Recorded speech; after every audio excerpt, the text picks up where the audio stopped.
Hello दोस्तों, नमस्कार। स्वागत है आप सभी लोगों का हमारे चैनल के इस इंटरेस्टिंग वीडियो पर। जी हाँ दोस्तों, आज की ये जो हमारी वीडियो है बहुत ही इंटरेस्टिंग होने वाली है, तो आप सभी लोग हाथ दिल पर रख कर बैठ जाइए, क्योंकि बात चौंकाने वाली होगी और छक्का लगाने वाली होगी। जी हाँ दोस्तों, आज हम बात करने वाले हैं और आपकी धड़कनें तेज करने वाले हैं, क्योंकि हम बताने जा रहे हैं इस नागौद विधानसभा का इतिहास। जी हाँ दोस्तों, जो चुनावी रण जब से स्टार्ट हुआ, यहाँ पर कैसे दाऊ और दादा का कब्जा रहा, और क्या यह इस क्षेत्र की जनता, इस क्षेत्र के लोग क्या दादा और दाऊ से मुक्त होना चाहते हैं या नहीं होना चाहते।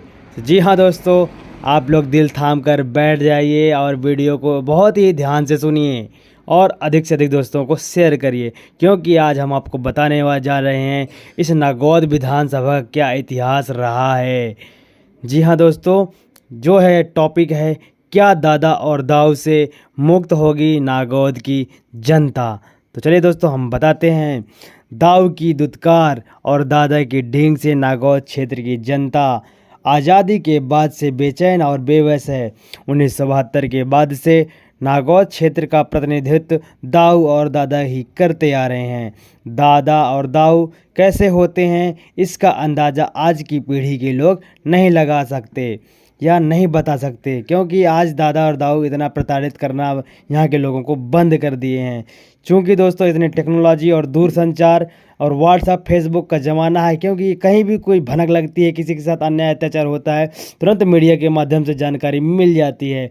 तो जो प्रताड़ित करने वाले लोग होते हैं उनकी शर्मसार कर दी जाती है। इसलिए दादा और दाऊ तो छोड़ दीजिए, यानी कि कोई भी व्यक्ति किसी को आज की डेट में प्रताड़ित नहीं कर सकता, क्योंकि आज की डेट में हर व्यक्ति के पास मोबाइल है, टेक्नोलॉजी का ज़माना है, दूरसंचार का ज़माना है। नई नई तकनीकी आ जाने के कारण हर हाथ में मोबाइल है, जिसके चलते दादा और दाऊ के सारे जुल्म अब कम हो गए हैं।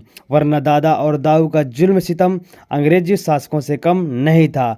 दादा और दाऊ को अंग्रेज़ों के ज़माने का जेलर कह लें तो अतिशयोक्ति नहीं होगी। देश आज़ाद तो हो गया, लेकिन नागौद क्षेत्र के आंगन में आज़ादी की अंगड़ाई आज भी देखने को नहीं मिलती है। आज भी नागौद क्षेत्र की जनता दाऊ और दादा के सामने पूरी कमर झुकाकर ठीक उसी मुद्रा में रहते हैं जैसे मुगलों के ज़माने में आम जनता रहा करती थी। आज़ादी के बाद भी दादा और दाऊ नागौद के जहाँ पनाह बने हुए हैं। नागौद की गली कूचों में आज भी हुक्म शब्द कानों में ऐसे गूंजता है जैसे किसी रियासत के सामने आम आदमी आज भी खड़ा है। कागजों में तो नागौद आज भी आज़ाद हो चुका है, लेकिन दादा और दाऊ के विरुद्ध बोलकर किसी भी व्यक्ति को सांस लेना मुश्किल हो जाता है। कागजों में नागौद आज़ाद तो हो गया, लेकिन नागौद की जनता आज भी दादा और दाऊ की मानसिक गुलाम बनी हुई है। इसी मानसिक गुलामी से मुक्ति का मार्ग कभी जननायक सुखलाल कुशवाहा जी ने दिखाया था, जो कि बहुजन समाज पार्टी से बहुत संघर्ष किए थे। उन्होंने यहाँ के लोगों को तीसरा विकल्प बनकर सामने आए थे और मुकाबला दादा और दाऊ से किया था, लेकिन आज तक उन्हें सफलता नहीं मिली और नागौद की जनता को भी सफलता नहीं मिल पाई। उसकी मुख्य वजह यह भी है कि आज़ाद भारत में मध्य प्रदेश के प्रमुख राजनीतिक दल भी इमदाद तीसरा विकल्प मिला ही नहीं।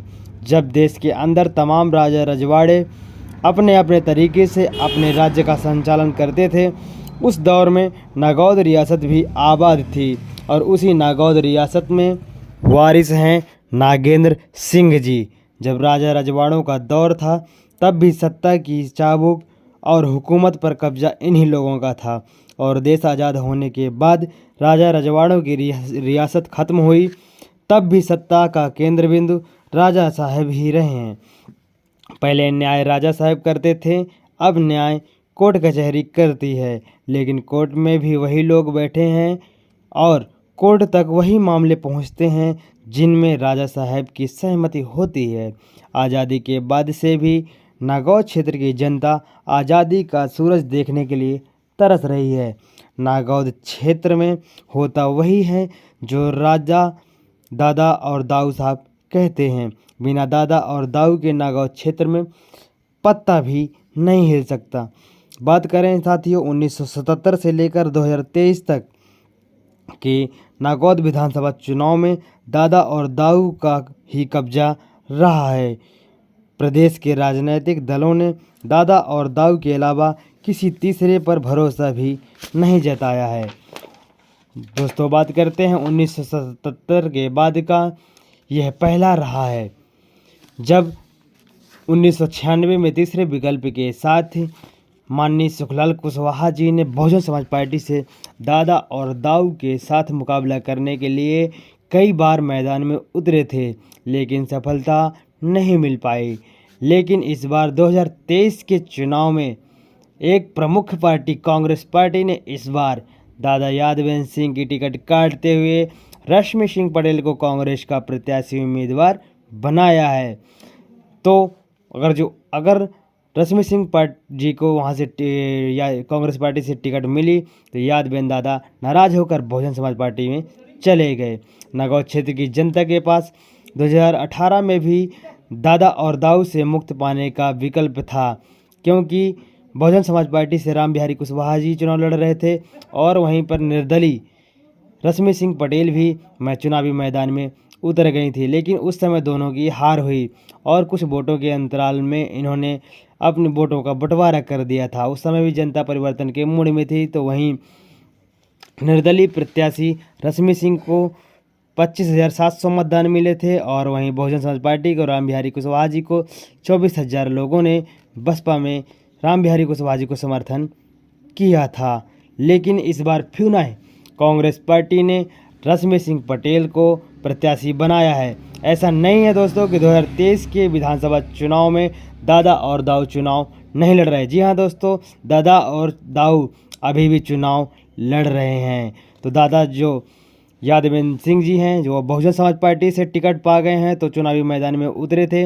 वहीं भारतीय जनता पार्टी से दाऊ साहब नागेंद्र सिंह जी मैदान में उतरे थे।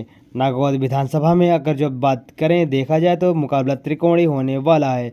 अब देखना यह है कि 2023 के विधानसभा चुनाव में जनता दाऊ साहब के साथ जाना चाहती है या दादा के साथ जाना चाहती है। लेकिन इस बार जनता के पास दादा और दाऊ के अलावा तीसरा विकल्प भी मौजूद है, रश्मि सिंह पटेल। यदि चुनाव परिणाम दादा और दाऊ के पक्ष में गए तो यह स्पष्ट हो जाएगा कि नागौद की जनता दादा और दाऊ से मुक्ति नहीं चाहती है। अगर वहीं इस बार के चुनावी परिणाम रश्मि सिंह पटेल के पक्ष में गए तो यह स्पष्ट हो जाएगा कि नागौद की जनता वाकई में परिवर्तन के मूड में थी। जो परिवर्तन की लहर चल रही थी इस बार 2023 के चुनाव में दादा और दाऊ से मुक्त होने के लिए, तो अगर जो रश्मि सिंह पटेल के पक्ष में गए तो यह स्पष्ट हो जाएगा कि नागौद की जनता परिवर्तन के मूड में थी और दादा और दाऊ से मुक्त होना चाहती थी। तो अगर जो हम बात करें कि नागौद क्षेत्र की जनता वाकई में परिवर्तन के मूड में थी और जो लहर चल रही थी, जो वादे हैं, जो जिससे बेरोजगारी भ्रष्टाचारी से जनता इस हमारे क्षेत्र की परेशान थी, अगर जो इससे मुक्ति चाहना चाहते थे और जो यह गढ़ रहा है दादा और दाऊ का, इसको तोड़ना चाहते थे और इससे मुक्ति पाना चाहते थे, तो इन्होंने तीसरे विकल्प को चुना होगा या नहीं चुना होगा। या आप लोग किसको चुनना चाहते हैं, या मुक्ति पाना चाहते हैं कि नहीं चाहते हैं इस गढ़ से, तो आप लोग कमेंट बॉक्स में कमेंट करके ज़रूर बताएं दोस्तों। तो इसी के साथ आज का हमारा टॉपिक यहीं पर समाप्त होता है। तो हमें आशा एवं पूर्ण विश्वास है कि हमारा वीडियो आपको बेहद रोचक लगा होगा और पसंद आया होगा। तो प्लीज़ आप हमें कमेंट करके ज़रूर बताएँ कि आपको वीडियो कैसा लगा एवं वीडियो को अधिक से अधिक लाइक करें, चैनल को सब्सक्राइब करें और दोस्तों को शेयर ज़रूर करें ताकि यह जानकारी हर व्यक्ति के पास तक पहुँच सके। इसी के साथ बहुत बहुत धन्यवाद, बहुत बहुत साधुवाद, नमस्कार, प्रणाम, जय हिंद।